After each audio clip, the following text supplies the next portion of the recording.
WebEx?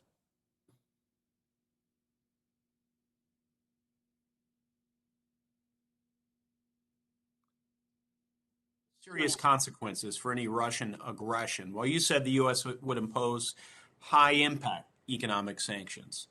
These are sort of vague terms, and they don't provide enough substance to serve as an effective deterrence, one might think. So can you provide any more specifics about what measures are being considered by the administration to counter Russian aggression?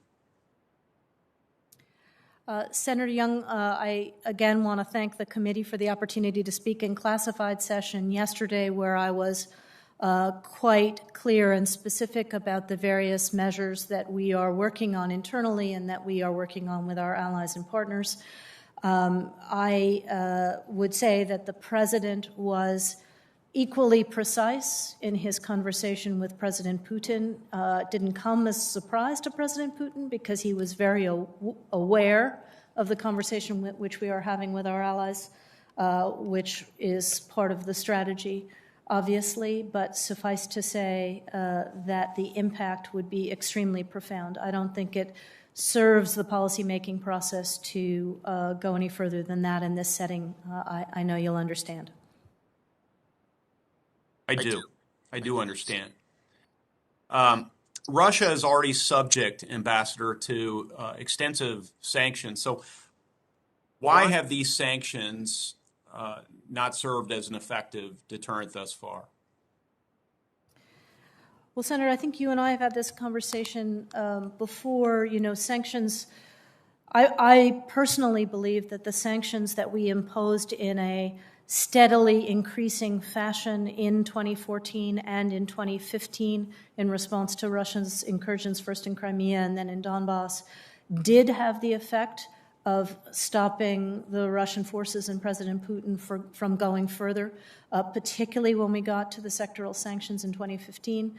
I would say that, when we began to see this latest buildup and when we began to make clear that we would take economic measures that are far more severe than those we've used before, I think it did come as somewhat of a surprise to President Putin and to his and the group around him, and so they are having to factor that in. But, in every sanctions conversation, you apply them, they have some effect, they have to be updated because countries find a way to navigate, as you know.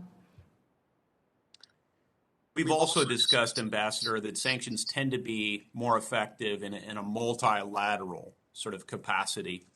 Are you able to share with me and those who are watching or listening how you assess our NATO partners would respond to a Russian invasion of Ukraine? So, Senator, we are having a very robust conversation with our NATO allies, with our allies and partners in the European Union, obviously with Ukraine.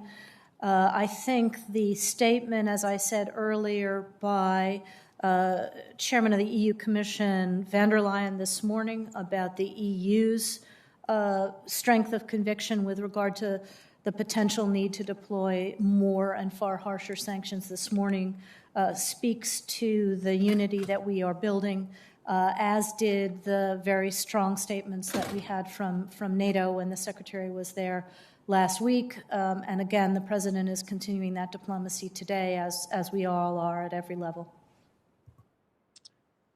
Ambassador, President Putin and Foreign Minister Lavrov have repeatedly indicated that they seek to deny any potential path to NATO membership for Ukraine and other Eastern European countries. Does the administration view this demand as a valid issue for negotiation? No, we do not. And President Biden made that point crystal clear to President Putin today, that the issue of who joins NATO is an issue for NATO to decide. It's an issue for applicant countries to decide, that no other outside power will or may have a veto or a vote in those decisions. Thank you, Ambassador.